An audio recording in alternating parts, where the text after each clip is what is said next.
Let's try this again. Hmm. Welcome to the Coming Home to You Sparkcast, the sanctuary for soul-led women, mamas, mystics, healers, and visionaries just like you, ready to rise in their full light. Here we explore what it means to remember who we are beyond the noise, the roles, and the expectations, because coming home to you is not a destination, it's a devotion. It's a return to presence, a return to truth, and a return to the woman you were always meant to be.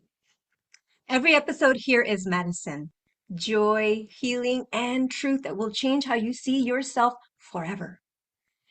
Today, I have the honor of welcoming an extraordinary woman whose work is reshaping the way leaders, high achievers, and visionaries reconnect with themselves from the inside out. Lacy Cook is the co-founder of the lead neuro trainer of Move with Intention, a woman after my own heart, a neuroscience and woman connection and human connection based movement designed to help people break old patterns, regulate their nervous system, and lead their lives with purposeful, embodied intention. Oh, beautiful. Lacey is also known for her high energy presence, her grounded warmth, and her ability to turn moments of presence into life changing clarity. Her work really blends emotional intelligence, psychology, and movement to help people shift out of burnout and survival mode into confidence, peace, and alignment. It's such a gift to have her here today. Please help me welcome Lacey to the Sparkcast.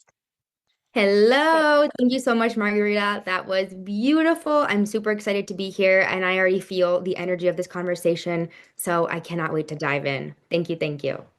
Yes, as you say that, my crown and center is here is activating all of a sudden. I love it. All right, well, we're going to begin like we always do with a moment to arrive, not just physically, but energetically together with our one breath, one heart ritual. So wherever you are, gently place one hand in your heart and the other in your womb and your belly center.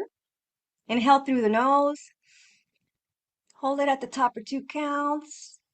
And as you let go, just release anything weighing you down. And I want you to inhale one more time, letting that light move through your body. And now, as you release, audible sigh, feeling yourself more grounded in earth, in your seat, with your shoulders dropped. Now let's take a moment to arrive in a joy spark moment of gratitude. So call forward one thing or a memory, or maybe there's a person that you deeply are grateful for. Think about that. Let it land in your heart, expand in you, letting that warmth really ripple outward into this circle of sisters. Here is the frequency of gratitude and remembrance. And in this space, I want you to set your intention, how you wish to be received, held, and show up in this moment.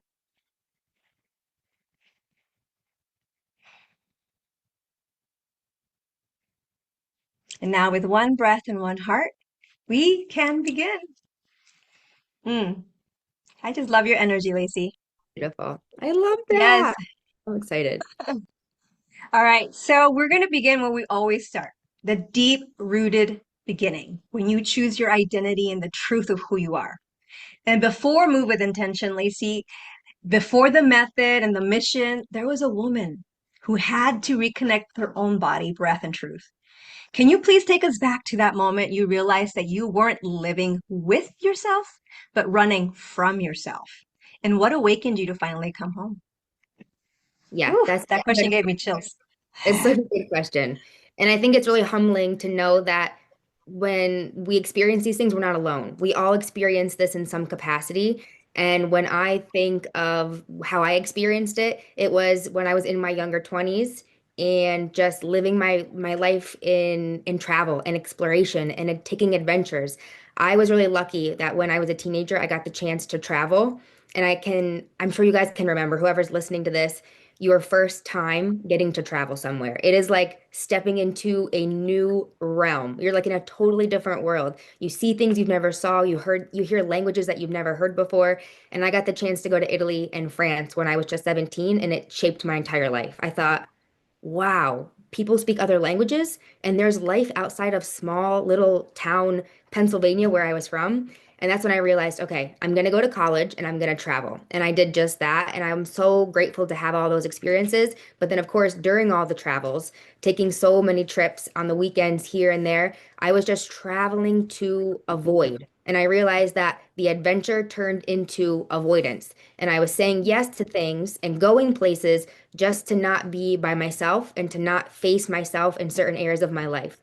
And I realized that if it wasn't a full body yes, it was a no. However, I was still saying yes to opportunities to travel, to go places. I got a chance to study in Dubai, Croatia. I lived in Italy for a whole year as a professor. And then I hopped over to Spain and did the same thing. I studied in Spain for a full year. And while I was there, I thought, okay, what part of me wants to travel and what part of me is utilizing travel as an escape?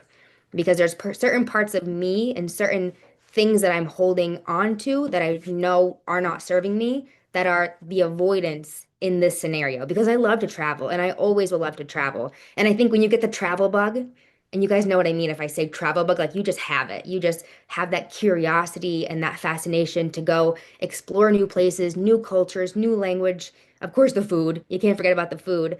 But there was a piece of me that was not showing up fully for myself. And I realized that travel was something I used as an escape. And it's funny because I was over in Europe for like 6, 7 years, and I realized that I was becoming fluent in everyone else's languages, like, but not my own. I was totally disconnected from my own language because I was intentionally disconnecting from myself in that gap of avoidance. And I think what really woke me up was sitting down with myself and getting clear on my values. And I realized I don't know my own values. If I don't know my own values, which are foundational, how will I make decisions that are aligned to me, not to other people, not to my friends, not to my family, not to people that I'm meeting along my travels, their expectations or what is trending? What about me? Like what feels in alignment? And I realized it's really hard to choose and make decisions that are very alignment based when you don't have your values. Because values are not emotions. A lot of times decisions are made off of emotions. Do you want to go to this country on the weekend? It costs 30 euros. Yes. But then I'm like, wait a second. Do I want to do that? Because if it's 30 euros this weekend, it's going to be 30 euros next weekend, most likely. What about my timeline? What about right now, what I'm working on, the person that I'm developing into becoming? Does it align with the woman that I'm trying to be right now, the leader that I'm trying to become? And then I realized that saying no was also self-love. Self-love, and I could still be kind when I said no. And it was okay to say no. I realized when I was in my like mid 20s that getting to say no was a privilege, and that by saying it, I was really pouring into myself and I was realigning with my values. And instead of living in survival mode and just going, doing whatever everyone else was doing, I shifted my sympathetic activation into self-awareness. And I just heightened my self-awareness. And when you heighten your self-awareness, you connect to yourself on such a deeper level. It is self-love tenfold and realizing, okay, the woman behind the yes, even when it's a no, what is she hiding from? What is she avoiding? And what hard questions do I need to sit with and just breathe and give space? Instead of be in a rush, instead of fill my calendar with 100 things going 100 miles an hour. And I think when I was in my mid 20s and that happened, and I started saying no to going out, no to traveling, no to the things that I knew weren't fully in alignment with my values. Now that I had discovered, hey, I have values. We all have values, but it's not like we're born with those values. We get to sit down and have intentional conversations and then choose them.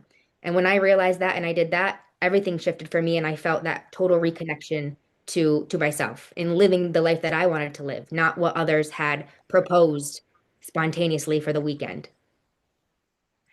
Wow. You like really grounded that values for me and the importance of why we need to have them. And the values that you had 20 years ago are probably not the ones you have today. Would you say that that's the case for you?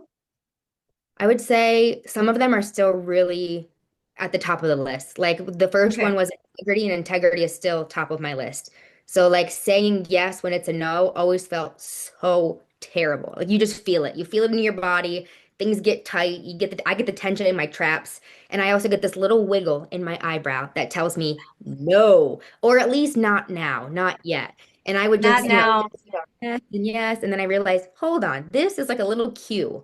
And my body knows. Our bodies always It know. knows. The body, according to neuroscience, the body reacts milliseconds before we have the chance to think. So it's like when we just slow down, give ourselves the pause, the space to listen to our body, we already have the answer.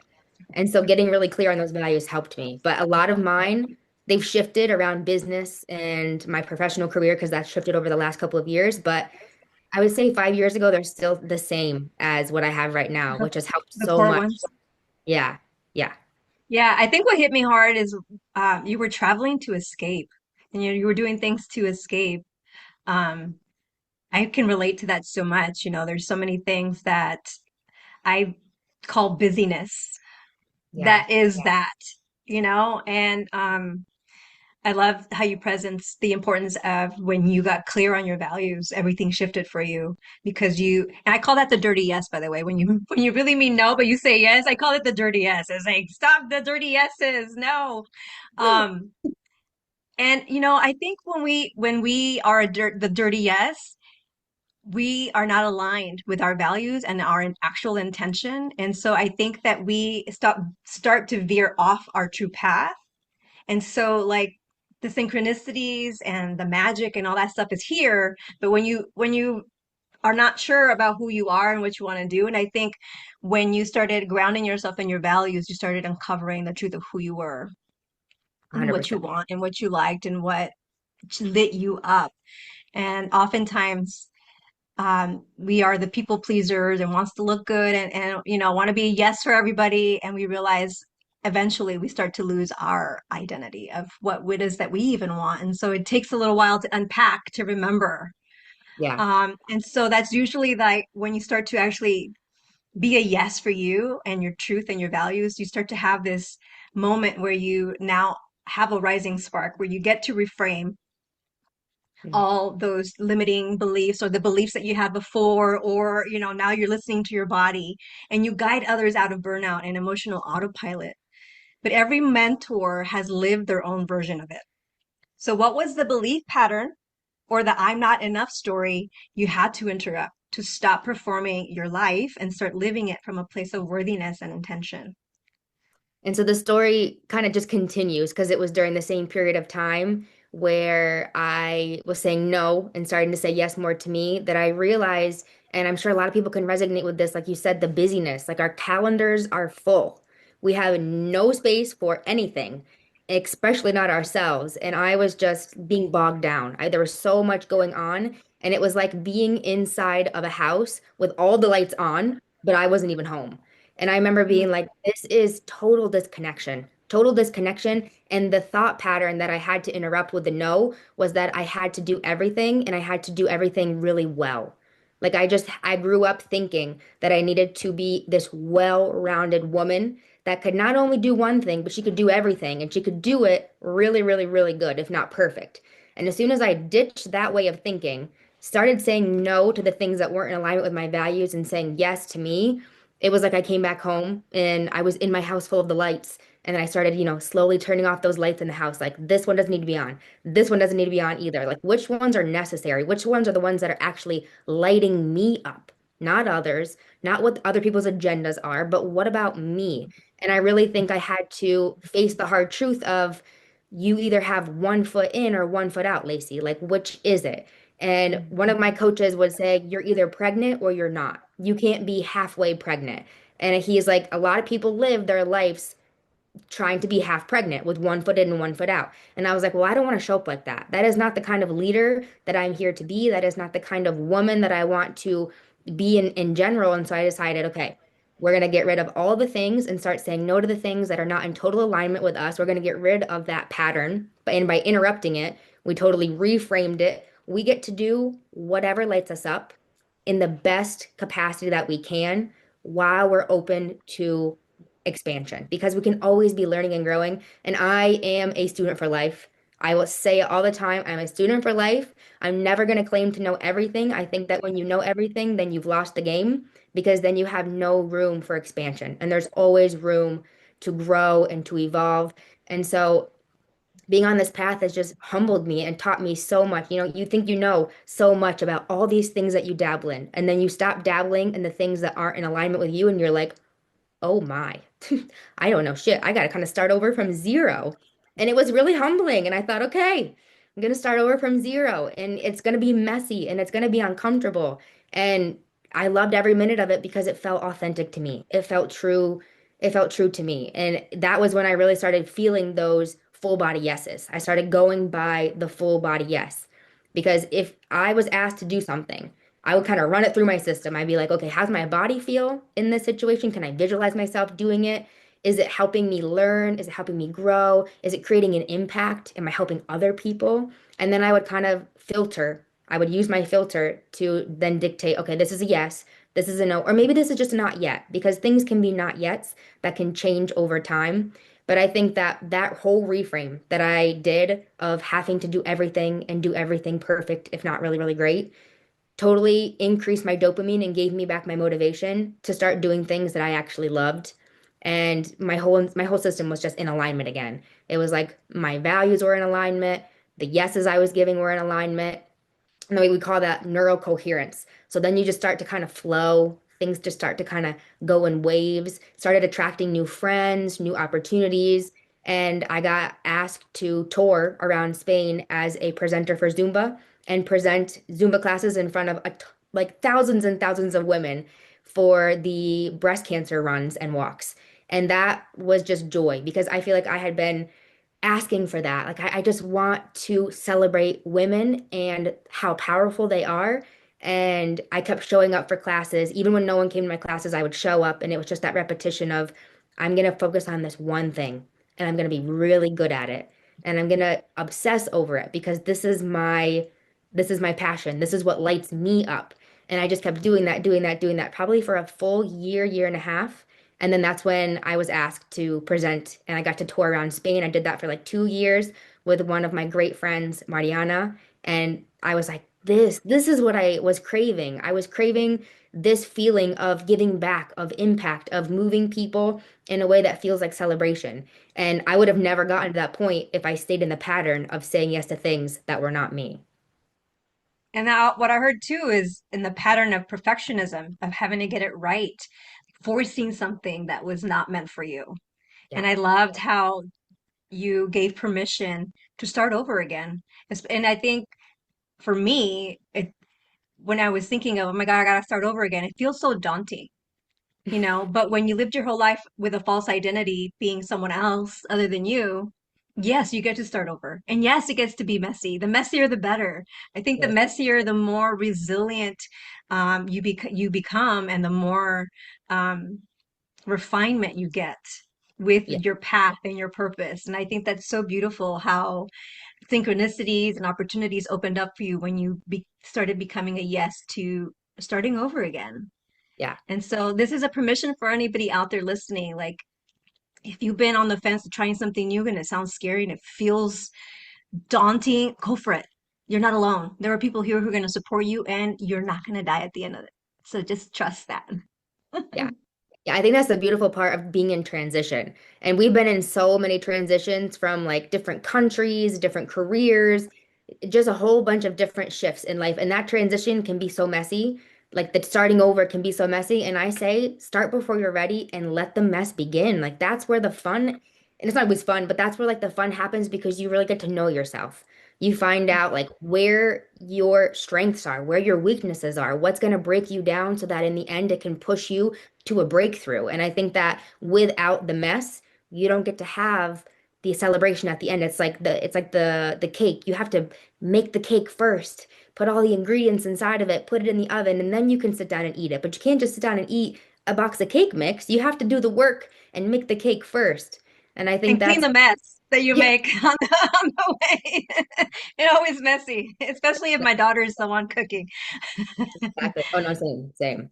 And then I just Yeah. think the sprinkles on top of that cake, those are like the things that you learn. Like you learn so much from being in transitioned from starting over, from shifting your identity and being okay with starting from zero. Because starting from zero, if it's authentic, it's like rebuilding your house on a really solid foundation. So like nothing is going to knock you over. You're not going to start from zero again. That's beautiful. Um, and it just and it I think that's the part that people get stuck on, the fear of failing. And what I learned in my journey of um, coming home to myself and taking risks, starting before I was ready, I realized that the best leaders in the world welcome failure. They see it as an opportunity for growth. I think Einstein is quoted for saying, I didn't fail, I just found 10,000 ways it didn't work. Yes, 100%. And so that is what I'm hearing you share as well, that it's okay. You know, we get to just find our footing on the steps as we are uncovering our layers of who we are through those Yeah. values. Yeah. And as long as you're sticking with your core values, I think you can't go wrong with what you decide because Yeah. it's meant for you. Yeah, absolutely. When we work with clients, that is like Yvonne's slogan. He's like, we're going to fail and it's going to be messy, but how quick can we bounce back? How quick Mm. can we bounce back? Because it's not about failing. Failing only means failing in the definition that we know traditionally if you just stop and quit in the middle of it and you don't get yourself back up and keep going. But it's like the bounce back gets so much quicker and so much cleaner each time because you're learning and you're growing. And it's not like you're starting over. You're just taking a step back, kind of zooming out, looking at what you can do better, and then you're taking another step forward. And I think that's the beauty of it. The mess. Yes. Yeah, because it's through the breakdown that you have a breakthrough. Yeah. Yeah. Yeah. And I think it was important what you said is real quitting is to just quit in the middle and give up, thinking that you can't do it. But failure and success is how quickly you can get yourself up, brush yourself off, and be like, all right, well, that didn't work. What's Yeah. next? Yeah. Yeah. And I think there's power in that, don't you?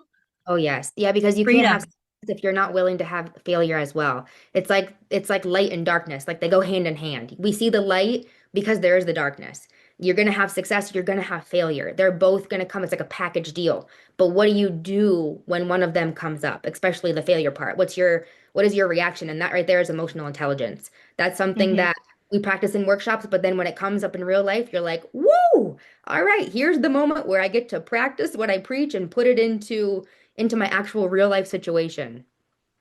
Yes. So many of the billionaires and millionaires out there have said they've gone bankrupt multiple times or lost businesses, but it's that bounce back that they just come back up and like, well, that okay, let's not do that again. And refining, and that goes the refinement. I think is the key. Is as I'm going with this podcast, there are things that I've been changing and shifting to refine it because I'm seeing more and more like, oh, okay, this is the more I lean in, the more I realize, oh, this is actually the message that I want. Mhm. I actually just reframed a second podcast that I had. I'm not going to do that one anymore because through that, I realized what the messages that I really wanted to share was not in that podcast. And so I was like, I get to actually shift and do it messy, you know? And sometimes you have to try something out to see if it fits. And then if it doesn't, move on to the next. And in those times, you want to, I don't know, blame or shame or judge or criticize the process that you're doing, and it's not serving you. And that's why it's important to have sacred tools to embody and to ground and to just come back to center. And your work really merges neuroscience, somatics, and movement with emotional intelligence. But at the heart of it, you teach women how to lead themselves from the inside out. What grounding tools or non negotiable practices bring you home when life gets loud, heavy, or even overwhelming? I love this question. This is such a good question. And for myself, I know that I bring it back to my body because to be honest, movement is one of the most underrated mental health tools that we have that we don't take advantage of like we could be taking advantage of. Because if emotions are energy in motion, and they are, then we get to give them some motion. We get to put them through some movement. So I have three pillars, and I always utilize these. It could take me 2 minutes in the morning. It could take me an hour. Depends on what time frame I have. But the tools that always ground me, that always bring me back to myself, to our vision, why we do what we do, are body, breath, and brain. I like things that start with the same letter because then it's very easy to remember. So I do body, then breath, and then brain. And so it's really simple. I, as a breathwork facilitator, have certain breath techniques that I like better than others. So something really simple is the double inhale through the nose. You kind of breathe in at one time, you take another sip up through your nose, and then the long, controlled exhale all the way out. If Yvonne was here, he would laugh because I do this all the time. This is just a quick little tool that I use to regulate myself all throughout the day. And at the beginning, it wasn't as easy to remember, but now it is just automatic programming. I do it all the time. It doesn't have to be in a moment of stress or panic. It's just an automatic way of giving myself some love, giving myself some space, because in that breath, I just get to stop and reflect and just be present. And that is a gift in itself because sometimes the days go like this. We were just talking about how today is the 18th of November. How in the world do we have a month and a half less of this entire year? It's like time can fly on us. And so that breath, that moment to just kind of pause and be present is everything. Sometimes it shifts the entirety of a day.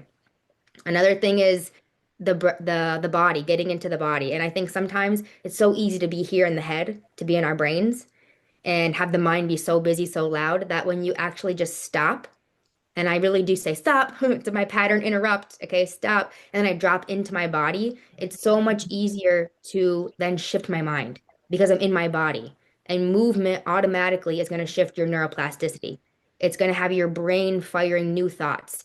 And I think I've said this before, if you ask crappy questions, you get crappy answers. So it helps me to ask myself better questions just by getting down on my yoga mat and maybe doing 5 minutes of mobility. Something super simple, super duper simple, but that movement gives space for my body to give me a new question. And that new question gives me a better answer. I start to feel better. And what that does is project me in the direction of possibility instead of feeling like the world is crashing down on me and that it is do or death. At the end of the day, it's probably not do or death. Like I probably am not going to die from whatever arises during the day. A lot of us don't. But our bodies have that instant reaction of like, choking for air, like, how will we get through this? And I know because I felt it and I feel it. And it's like, okay, how can I leverage this emotion and put it back into my body? I need to get this energy moving through my body. And so that looks like a little bit of movement. Maybe I put one song on and I have a dance party. I love to dance, always have been a dancer. So I'll have a dance party and I'll just kind of shake it out, even just like shake my hands out, do some jumping. Otherwise, when you sit and you're stagnant, you just start to ruminate and you ruminate and you ruminate and it just gets worse and worse. But when you interrupt it with movement, it's like a breath of fresh air for your mind because it's like, oh, we have other options. So it's really beautiful. And then another thing that I do, super duper simple, is anchoring. If you don't know what anchoring is and you're listening here and you want to do it yourself, super easy. A physical anchor, for example, is just choosing a part on your body. Mine is right here. I have it right here in the palm of my hand, and that is for calm, composed relaxation, like a deep state of relaxation. And so I'll just touch my anchor because I've done it so many times now with that emotion, the elevated emotion in my body, and it just takes me right back to that state. To install it, you just remember a time when you were really calm. Or, for example, I know a lot of people that we work with, they do it for confidence, a time when they felt really confident, really empowered.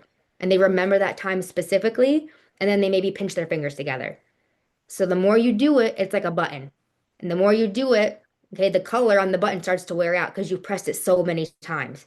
You don't press it one time and expect for it to be like automatic. You might feel something, there's a shift, but the more you do it, that repetition, neuroplasticity, it starts to grow and those neural pathways get stronger and stronger. So my anchor, I use it for calm because I am very high energy and I like to take on a lot of things and I like to stretch myself and see what I'm capable of, what my potential is.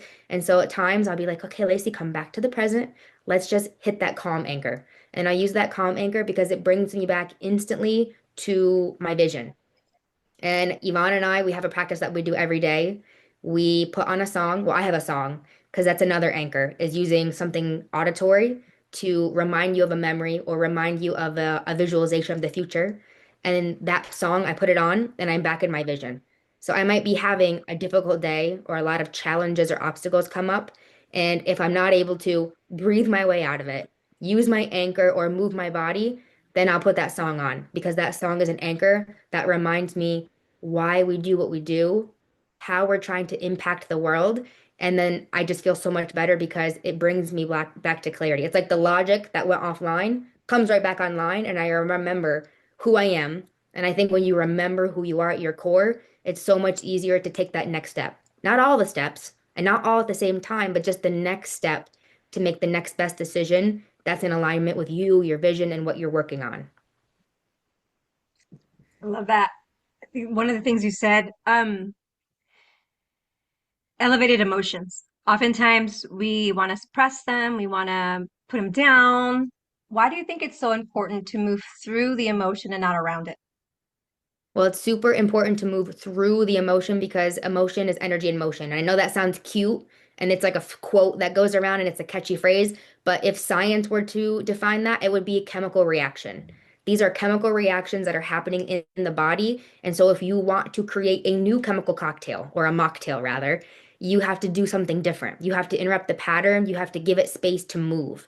Because just like stress and something unexpected comes into our day and causes our cortisol to rise, we can also shift into possibility. We can shift into connection, being around people that we love, opening up and being like, hey, this is how I feel. This is what I'm going to do now. Even if it's nothing, like take a deep breath, it could be as simple as I'm taking a deep breath around it. And now I feel proud of myself because I acknowledged what I'm going through. I took a breath, or I went for a walk, or I opened up to someone I love. And now guess what's happening in my body? Oxytocin is coming into my body because I feel proud of myself. I'm connecting with someone else. I am giving myself a new chemical reaction. So it's really interesting when you break it down like that because we all have the capacity to create different chemical reactions in our bodies, but in the moment sometimes it's so hard to remember, wait a second, I am in control, I'm in power, not the emotion. It has a lot of power over me if I give it and if I let it, but what could I do right now to shift, because there's always a way to shift. There is always a way to shift. Yeah.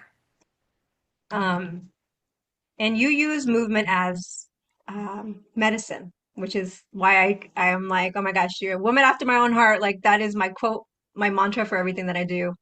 How does movement support us as medicine? Oh, there's so many ways. That is such a beautiful question because I think it can be, you can utilize movement for every single area of your life. Every single area of your life, it can become medicine. It can be medicine for your self-connection. I remember on my personal journey, I used movement as medicine for myself to reconnect to who I am, to love my body, love myself. And instead of working out to look X, Y, and Z, I worked out to celebrate what my body could do. And that is still something that we do in all of our classes, all of our retreats, all of our workshops. It's like, yeah, we're going to do a hit workout and we're going to sweat and it's going to be challenging, but we're not doing it because we're here to release weight or lose weight. We're here to celebrate our bodies because every time we do, we get stronger. We're building muscles. Those muscles get stronger. We push ourselves harder. We push ourselves and we stretch our limits, pushing our limits because we can always do more than we think we can do. And as a trainer, I remember working with people and being in that mindset of like, okay, we're going to celebrate your body.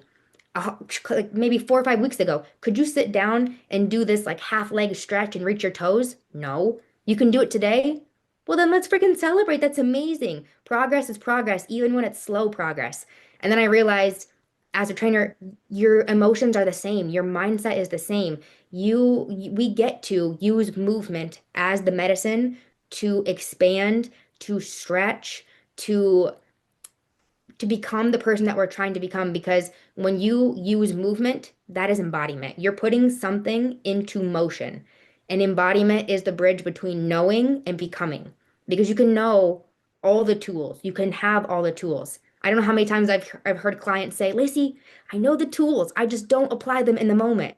And I'm like, okay, guilty as well. But we get to heighten our awareness and realize that if we don't apply it, it's not going to become who we are in the long run. The embodiment is the bridge that allows us to take the tool, take the movement in whatever area it is, apply it in real time, and become the person that we're trying to become. And I think movement in whatever capacity, it works beautifully for that because movement of your brain. Are you stretching yourself? Are you learning something new? Even a little tiny thing, something new every single day. Are you managing your emotions or are you still reacting at people? Are you taking a step back, just 5 seconds, to take that deep breath and be like, instead, I'm choosing to respond? Because reacting and responding are two totally different things. And so I think you can use movement in every single part to step into the woman that you want to really become. Mm, I love that. I love that so much because I totally agree with you that intellectually in the mind, we know how to heal. We know what to do. We have the tools, but it's the embodiment, I think, that is where we get to go to now. I think there's so much of that. It's like I am guilty as well. I know the tools, and there are times where it's like I forget to actually use them in the moment, like in the morning I wake up and I do my whatever, my affirmations and my positive talk and setting my intention for the day. And then at night I try to remember to cut cords and to bring call my energy back to myself from all the experiences that I had, which I think and energetic hygiene is so important as well as physical hygiene. Yes. A lot of people don't talk about that, the importance of that, because it's a real thing. Our energy stays in places, it's beautiful that we can do that. And it's also at the same time, it's important to stay the clear, clean vessel that you are, instead of having fragmented pieces of you all over the place. And what I loved that you said was managing your mind. It's simple. It's hard, but it's simple. Yeah. And I And think the power of the shift is key. movement gives such an outlet for managing your mind, managing your state, even like just your energetic state of being too. Because as soon as you begin to move in whatever capacity, whether it's a walk or you're dancing, you go for a bike ride, you're just literally shaking your hands out. That's movement for your body, and your mind is utilizing that as like fertilizer. It's like the brain's fertilizer for growth because it's shifting this thing in your brain called the BDNF. And that's just a really fancy way of saying your brain's fertilizer. Instead of focusing on what's not working and what's going wrong, that movement is giving stimuli to your brain and you're shifting into, but what am I learning from this? Or what could be possible? And it changes everything. It changes your energy, changes how you handle situations. It affects your breath. You realize that your breath isn't shallow anymore. You're able to take deep breaths and just give yourself that space. And so movement is my number one go-to for everything. It truly, truly is medicine. No, it really is. And breath is also movement, like you mentioned, and intention also moves as well. These are all different ways of movement.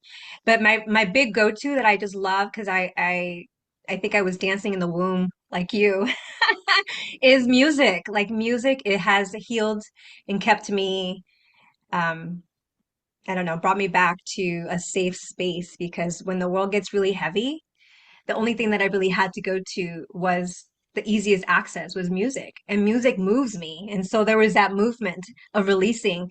And during the hunker and place that we had 5 years ago, I started doing workout dance videos and talking about the importance of music and how the music and the dancing was helping me through the fear and through the heaviness that was happening, the unsurety of where we were going to go and how we were going to end at be at the end of it.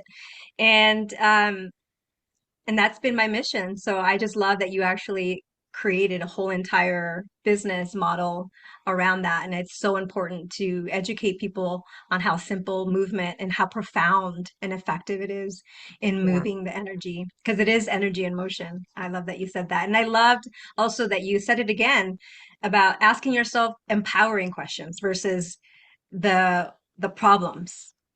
Instead Yes. of addressing the problems, address the problem solution. Like, Yes. how is this working for me? And asking yourself an empowering question and not a question that's going to put you more in the fear and in the chaos. And that's why it's important to surround yourself with people who are also going to tell you, maybe shine a light on something you didn't know or you realized you weren't repeating over again. Maybe you weren't aware that you kept saying the same thing over. There's so many times some of my coaches and mentors that be like, there you go again with that word. I was like, I didn't even realize I said it. And Yeah, it's like a word that's limiting and, closed and not open or expansive. So it's so important for both, for also feeling that inclusion and belonging. And then also how you create impact by showing up in community. And you often say that real change begins with connection to self, to the breath and to others. So how has deepening your presence reshaped the way you lead, love, and hold community? And what ripple do you believe this kind of embodiment leadership creates for women who spent years feeling alone, maybe even unseen and disconnected from themselves? that's beautiful. And I think that presence is something that you train because we live in a world where there are so many distractions. And I think just a couple years ago, don't quote me, but I believe that it was like 3 seconds was the attention span. And I think this year it is now half a second. It has decreased a Oh ton. my Our goodness. attention span is it's insane. But the good news is this is not fixed. This is not fixed. This is trainable. So if it's trainable, then presence can be something that you train yourself to become as well. And I think that presence is an emotional microphone because everyone feels it. You don't have to be the loudest in the room. You don't have to be the tallest, the most beautiful, this, that, or the other. But when you are totally present, you walk into a space regulated, connected, grounded, confident in who you are, everyone can feel it. It's inevitable. I'm sure there have been situations, and anyone listening to this can be like, oh, I remember that time when I felt like that. Or I remember being in a room where someone else to me appeared like that. You'll feel people, you'll feel their energy in a space when you don't even talk. There's no words being said. You can just feel a grounded and connected aura of, wow, Mhm. something about her, something about him. There's just an energy. And I think that energy a lot of the times is presence. And when you lead with presence, it totally changes the way that you lead because you're not in a conversation to get something out of it, to respond as quickly as possible. You're in the conversation as a listener. You're there as an active listener. And when you become an active listener, it changes everything because you're not just listening quick to get a response back out and then, shake your hands off to the next. You're there, you're present, you're learning with the other person, and that makes someone feel totally different about you. Because at the end of the day, we all know we've heard this saying before, people are not going to remember what you said exactly. They're going to remember how you made them feel. And when you are a leader, you can be present. And you don't have to, I'm not talking about a leader of like a Fortune 500 company, just a leader of your life, like a leader with your spouse, a leader with your family, a leader with your friends, and just be present with another person. They feel seen by you, they feel heard by you, and they feel like you care. Because at the end of the day, when you're present, you do care. You do care because you realize that that precious time, the eye connection that you're able to have with this other person in conversation, even just in passing at the grocery store, you make them feel like their words and them themselves are valuable. And that is priceless. That is priceless. You can't buy that anywhere. That is something that I think we get to take on for ourselves first and foremost. And then after, we get to give it away. We get to give it to other people. We get to be that for our friends, for our family, when they feel like they have a lot of noise, they have a lot of chaos going on. We get to be that nervous system that's regulated, that sees them for who they are, and that reflects back, like you said, the light that shines. And you're like, okay, maybe you weren't aware, here's this, but I'm still going to love you and I'm here with you. I'm listening, I'm totally dialed in, and I'm connected. Because we live in a world where it is a challenge. It's way too easy to just fall through the cracks and be like in a conversation, but on our phones in a Mm. conversation on our phones, cooking and painting our nails at the same time. And it's like, how many more things can I be doing? I used to think that that was impressive and I would wear it as a badge of honor, like, I could do 5 things at the same time. How many things can you do? And I realized those 5 things that I was doing, I wasn't actually doing any of them. And I was robbing my brain of its attention span. And so that's when I was like, okay, let's dial it back and let's just do one intentional thing at a time. And that's actually how Move with Intention was birthed. I was doing so many things. And it was during the pandemic. And I was like, how can I start moving with more intention? And it came to be because I was present with myself. I got present with myself, and that changed my view, my perspective of the world and my reality. And because I saw things in a new light, I decided Move with Intention. That is a nice name. I like that. What if we started doing classes around moving with intention? physical classes, emotional regulation, our mindset, like the noise that we have, the little inner critic up here. And we actually started it during the pandemic. And so a funny little story is that when we were doing the classes, they started during the pandemic on a rooftop because in Spain, we were totally and completely locked down. So you can imagine being in your small little apartment. You didn't have a house, no yard, your small little apartment for 52 days straight, not being able to go outside. So many people didn't even have roofs. So when we discovered the rooftop upstairs, I was so grateful.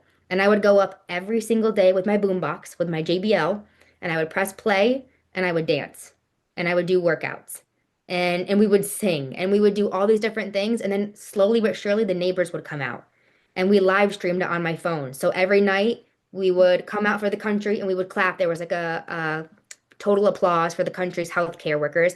And then as soon as that applause was over, I remember every night like clockwork, I would hit play and we would dance. And we would dance, we would live stream it. We had people in Canada, in Australia, in the States, Ireland dancing with us, all the neighbors' kids. And it was beautiful. And I thought, this would have never happened. Move with Intention would have never been born if I was still going, and I wasn't being willing to step back and be present. So that impacted my entire life, just being present. And I think first and foremost, being present with ourselves. That gave me chills. Woo! Yes. I think you just hit something so important and crucial for humanity, finding their light through their heart, seeking to understand others instead of trying to be understood is everything that I heard you share. And I totally agree. There are times when you are with someone and you just feel like you're the only one that they're there with because you feel seen and heard. And that's so important for people nowadays that feel invisible. Yes, And I mean, that was just so beautiful what you shared, Lacey, because I mean, I could just see a world of people like stopping to be present. Like I love what you said about you were doing multiple things, thinking that you're like, you know, I'm so cool. I have all the stuff that I'm doing, but like, how are you actually present doing any of them or having intention doing them? And I'm even to the point where I am reminding myself to be present and intentional while eating. Because that's yes, one thing. We're putting in our bodies nourishment, but we're doing our nails, watching TV, checking our phones, and eating at the same time. Some yes, people drive while they're eating, as well. And how are we actually nourishing our body, especially now the way that food is being created and some of the nutrients stripped away. Like right. I actually talk intention in my water I because love it. water holds memory. Yes, Right. And so I talk intentions. I actually sing to them because I'm a singer. And I think singing elevates the joy yes. and joy is an emotion that really pushes forward the manifesting. Anyway, so it's beautiful that you talked about presence because I have never heard anyone bring it up during that in the community of being present and the importance of that. So thank you so much for sharing that. And there are women out there listening who still feel something. Maybe they're feeling something awakening inside her right now. There's a spark. Maybe there's curiosity. Maybe they're thinking, this might be meant for me too. Where can she find you? Learn your method or even step into your next level of embodiment with you. Well, we created a masterclass called the Neuroscience of You, and I love teaching. I love teaching. And when I quit teaching, it was to teach something that I love versus something that I did not love. And so I feel like I'm getting back into it this past year of teaching again. And people hear the word neuroscience and they think, oh, like I don't want to do a science class. I've been out of school for how many years? I'm not trying to do science. And it's like, hold on, because this is really beneficial information to know. Because, like we said before, it's only information until it becomes embodiment because you get to apply it to your own life. So we made this because we've been hearing people say, like this and that, and I feel like I'm not able to be present with myself, or I don't know what my next move is, or I have chaos. My mind is constantly going, I can't sleep well. And then when you figure out, okay, here is the neuroscience of me. This is what's going on inside of me. You heighten that awareness. When you heighten that awareness, you get to start taking small intentional action. And everyone's action looks different, but the most important part is that you take a step towards yourself. And so this masterclass is just a little it's a little tester, it's a little taste, but it gives a lot of really good tools. And you're going to see me in my prime with my whiteboard behind me and my markers. And it's really fun and it's interactive. And I treat it just like I do our in-person events because they are meant to be dynamic. It's not that you sit and take notes for 2 hours. It's that you sit and when you get up, you're a different human being. You're a different woman because you have learned something about yourself. You've given yourself grace. You've stepped into acceptance. And now you're moving one step forward with intention. And on all of our platforms, we are underscore move with intention because we are a family. We treat this like a family dynamic. That's how all of our events are. That's how all of our programs are, our trainings, because we don't do coaching. We do training because what we say is like you can train your body to be as healthy as you want it to be, but what about your mind? What about your Mm, emotions? What about your spiritual energy? Do you know what your calling is, what your purpose is, and have you stepped into that power yet? And so we tap into all four of those bodies through training modules, training programs, and we call ourselves a family because at the end of the day, we're all connected. We're all connected and we're all one. mm-hmm. I lived 8 days of bliss, and I felt I knew oneness. I knew we were connected. I knew it as a metaphor. I knew it as a knowing, but I embodied that knowing just a couple years ago, and it was like compassion, empathy, knowing the oneness, how I was responsible for the action or the experience that was happening, unfolding in front of me, whether it was a good one or a bad one, how I was a co-creator of that. And I had so much compassion. I was just like, oh, I'm so sorry. I see how I'm responsible for this moment. Hmm. It was amazing. And I think a lot of that was my heart center, like fully opened. Oh yeah. I had a real heart opening experience of gratitude and joy. And I was just like, and every day I would feel it lessen and lessen that connection, that knowing. And I was like, God, don't take it away.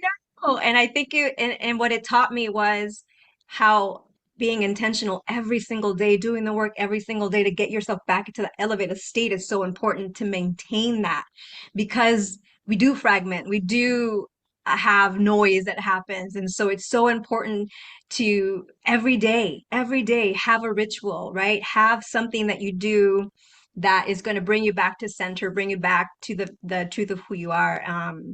Whether it's movement, whether it's singing, whether it's journaling, rollerblading. I love rollerblading. That really makes me feel powerful.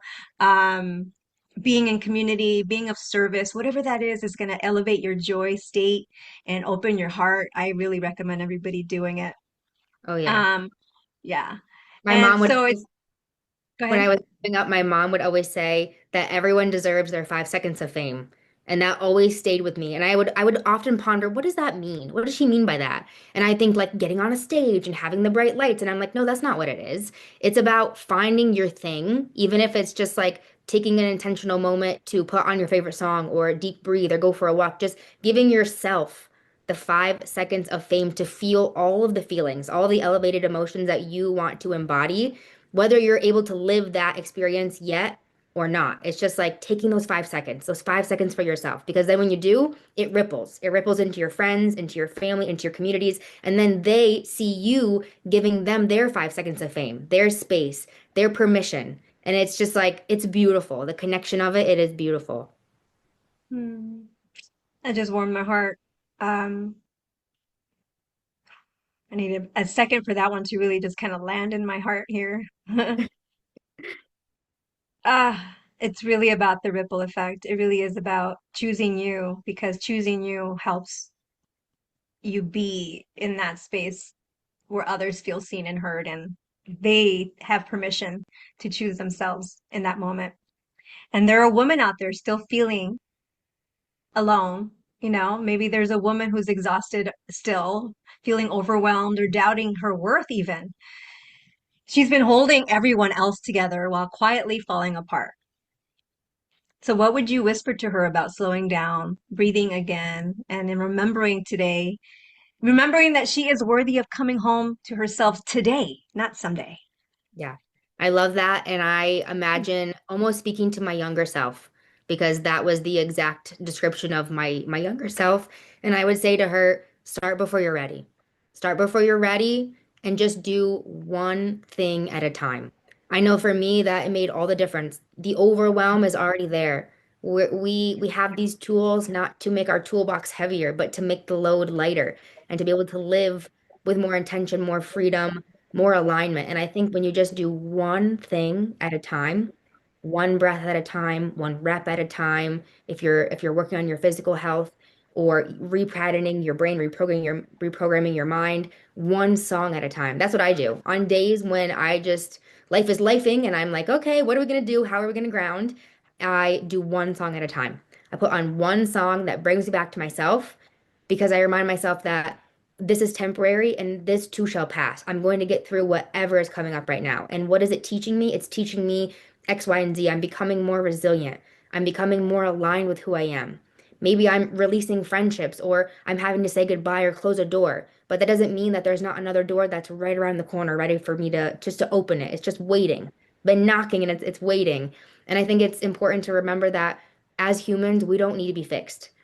Someone came to me recently and they were like, Lacy, fix me. And I'm like, well, we don't fix. You don't need to be fixed. Are you like a door the handle's broken? No, we can't be fixed. We're whole beings. We just have to remember who we are at our core because we didn't grow up with all of the chaos and all the noise as babies when we were first born, I mean. So it's like we have all those things in our childhood, in our adolescence, as adults in our adult lives. And so it's just peeling back the layers like an onion and remembering who we are at our core. And being worthy and being valuable and being loved, that's who we are at our core. And I think that remembering it's coming home is not a destination. It's just a return and a remembering of who we are deep, deep down. Mm-hmm. Words right out of my mouth. Yes, sister. Yes, it is about remembering, not about fixing. That is the gold ticket for you today. And sisters, as we close today's Sparkcast with the incredible Lacy Cook, just want to say thank you so much for being here. Let this land in your bones today. You are not alone.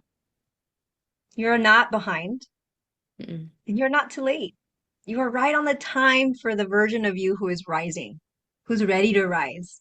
So today was your reminder that your body is always speaking. And if it's not a full body yes, then it's a no. Right, Lacey? Yeah. This is your invitation to stop abandoning yourself for the sake of should roles, expectations, or survival. It's time to get radically honest with your truth. What lights you up? What Mhm. drains you? Where are you escaping instead of embodying? Ooh, full body chills on that one. Your values are your compass, your foundation for self-love. And when you align your choices with what truly matters, your life shifts dramatically. Your nervous system even starts to soften. Your inner child finally exhales. You remember yourself. Presence is a practice. Self awareness is a superpower, and movement is medicine. So interrupt the old patterns. Tell your mind, stop! Like literally, stop! Shake it out. Shake the emotions out of your body. Breathe yourself back home to your center. Anchor, whatever anchor you want to find, and ask yourself better questions and then choose again. Because knowledge means nothing until you embody it, until Mhm. you live it in your breath, your choices, your boundaries, your leadership, and your joy. And hear this in your heart. It's okay to start over. So start over. It's okay to begin messy. It's okay to begin before you're ready. Progress is still progress. And it's okay to go slow. You can always do more than you think you can. This is your life. You get to lead it. One intentional choice at a time, one embodiment moment at a time, one breath, one step, one spark at a time. If this conversation sparked something within you, if you heart cracked open just a little more, if you felt seen, heard, or simply not alone, I ask you, please, sisters, share this and subscribe to our channel because when you do, this content can reach more of the women who need the reminder she's not alone, that her voice matters, and healing is possible for her too. And remember, you're exactly where you're meant to be. So keep rising, keep shining, and keep coming home because you matter and you're enough exactly as you are.